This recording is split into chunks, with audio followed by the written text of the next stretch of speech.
Well, I know you all missed me so much, so I have returned. Obviously, I'm joking. My channel is probably not ever going to go anywhere, but even though I'm conflicted about what I want to post, or even if I want to post anymore, that's irrelevant. All you need to know is that I'll be very sporadic in my upload schedule, and I'll kind of just post whenever I feel like posting. Anywho, the FNAF 2 movie has just come out, and I spent $97 on tickets to go see it on Saturday the 13th. Yes, $97 on a movie with a 13% Rotten Tomatoes critic score. But I thought that with the relevancy spike in the series thanks to the movie, as well as me needing to post something again, something that will probably do well. Though I've always loved the franchise, I'm not just a modern-day Smike. FNAF number 8 is that Toy Freddy, well, you know, he's kinda, fat. I would rank all the games in the series. Ooh, you've done that twice. There's only one game you haven't already ranked. I know. For the record, I'm going to put Secret of the Mimic right behind Sister Location in my last ranking. Go ahead, kill me. You won't. Oh yeah, I'm using an SM58 today for the voiceover because it's really Freddy Fazbear-like. Though there are some exceptions, I'm awful at writing scripts. I am mainly counting the FNAF fan games I have played on the channel. There is also another type of exception category that I'll mention at the very end. So without further a yap, let's get into this. Six Nights at Peter's. It honestly irks me to even include as a game in the ranking, however, it does fit the general gameplay loop of a Five Nights at Freddy's fan game. This can really only be played on the GameJolt web player and will not save if you click out of it. But this game is so ridiculously absurd to even exist that I have to give it some credit, you know? This game is free roam. Yep, that's about it for its positives. Well, I guess that was a bit of a stretch. You see, this game is pretty much a 3D game engine equivalent to something like Six Nights at Peter's. The concept is certainly somewhat unique, but the execution is as comically literal as you could possibly imagine. You run around a sewer screwing in valves and finding other parts and doohickeys you need to escape. Meanwhile, Roblox Studio free model looking Piss Foxy, as dubbed by yeah, chases you around. I believe there's also another animatronic in this game. I don't even remember anymore. Still, the fact that Markiplier, of all people, played this game really says something. Look.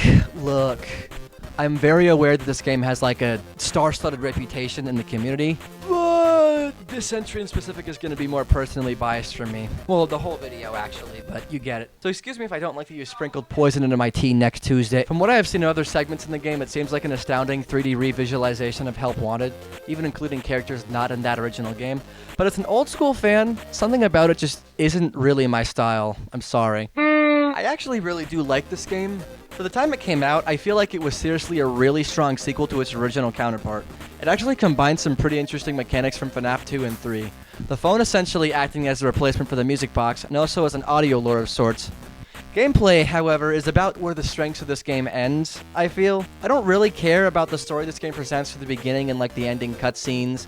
I'd like to say that what it sets up for the third game story-wise is actually kind of interesting, but this game by itself falls somewhat flat objectively. All I really remember about this one was that whoever voiced Phone Guy in this game directly stole quotes from Cave Johnson. Waffle. What's in that phone book of a contract I just signed today? Am I in danger? Let me answer those questions with a question.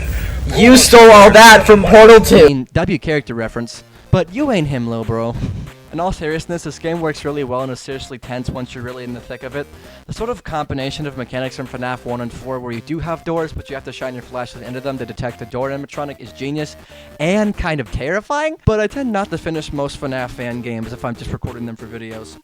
I've played it and it is definitely not the best you can get out of a Five Nights at Freddy's fan game, but it's still a pretty solid one. This is a game that, to me, is seriously unlike anything in the FNAF fan game scene seen before. I want to preface that though I have played this, it really isn't my personal experience with this game that makes this game stand out to me, though I do have some.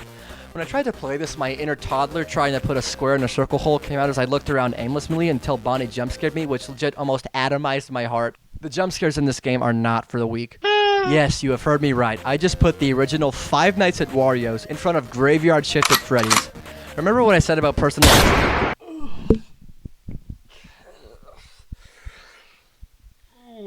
Okay, I'm back from the hospital. Like I said though, I personally enjoyed this one a lot as it truly is the thesis of a Five Nights at Freddy's fan game.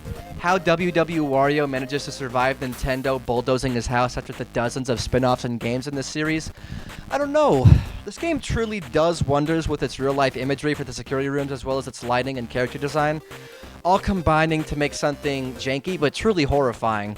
Like Luigi hanging on a noose, that gave me nightmares. There is also an early FNAF nostalgia-like charm. Shoot me again, I don't care. Well, whether this game was remade, but seeing as it is just functionally the same game with some coding and graphics improvements, I'm just going to call this Five Nights at Candy's for simplicity's sake. To understand a design philosophy, a tone, an atmosphere, and a vision of someone else's work, to create something arguably just as scary, just as tense, and just as great as the original Five Nights at Freddy's in almost every conceivable way, while still putting your own spin on the concept just enough to now being part of the Fazbear Fanverse initiative, now is actually phenomenal. Call me old-fashioned, Gramps, Unc, please stop. Everything that the original Five Nights at Freddy's game was is more vivid, more surreal, and more engaging in this game.